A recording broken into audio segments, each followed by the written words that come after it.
So let's switch gears. Let's talk about the Tesla vandals that we've been seeing. President Trump threatening to deport the vandals, calling them domestic terrorists, that he says they should be sent to El Salvador to supermax prisons.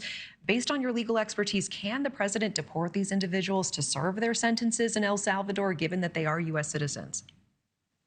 In a short answer, I don't think so. But I went and I looked at Trump's exact words on that. I think that was really more kind of a classic Donald Trump statement. It was hyperbole. He was saying perhaps, and that was the word he said. Hey, perhaps these people should do their time in El Salvador, because we've all seen the images of those prisons. I will say this, though, Natasha, when he's talking about this being domestic terrorism, and you look at the images there on the screen, when you look at the federal definition of domestic terrorism, essentially it's using violence to affect public policy.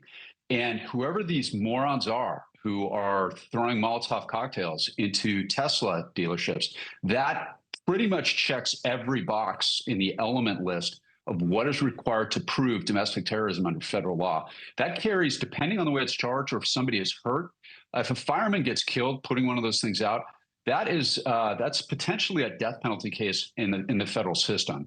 So this is extremely serious. I don't think Trump's going to try to export or deport any American citizen.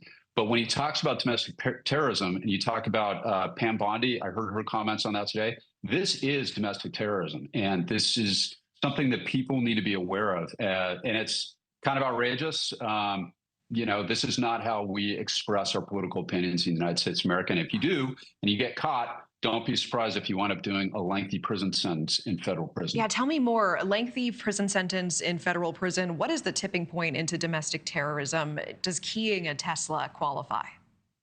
No, I think keying a Tesla is going to be vandalism. That's going to be individual vandalism. That's stupid. It's cowardly. I think we would all agree. I think this is one of those, we keep hearing the term 90-10 issues. 90% of people think that, I would imagine, our fellow Americans believe that keying a Tesla and taking out your political frustrations on a defenseless car is an incredibly moronic thing to do.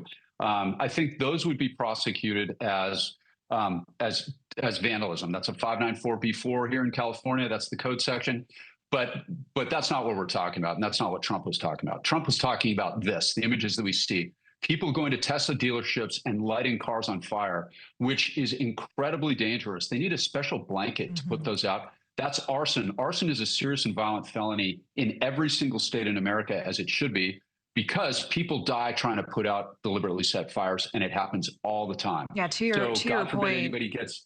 Yeah, absolutely. To your point, Matt, I spent a lot of time covering news out in California, and there was a time when they would just let these fires burn because with those lithium-ion batteries, there's literally nothing one can do to extinguish them. And I know the technology has advanced, but it is a serious thing. Yeah, not to jump on you, it is probably the single most toxic ecological event that can happen as well. A burning lithium battery like that is the worst thing for the environment. So there are so many layers of hypocrisy and irony and everything else bad with anybody that would throw a Molotov cocktail into a friggin' Tesla dealership. So I personally, when they started catching them, for what it's worth, on a Sunday evening, I have zero sympathy for them. Matt Murphy, always appreciate having you on. Thank you so much for your time. Thanks for watching. Go to joinnn.com to find News Nation on your screen. And don't forget to click the red subscribe button below to get more of News Nation's fact-driven, unbiased coverage.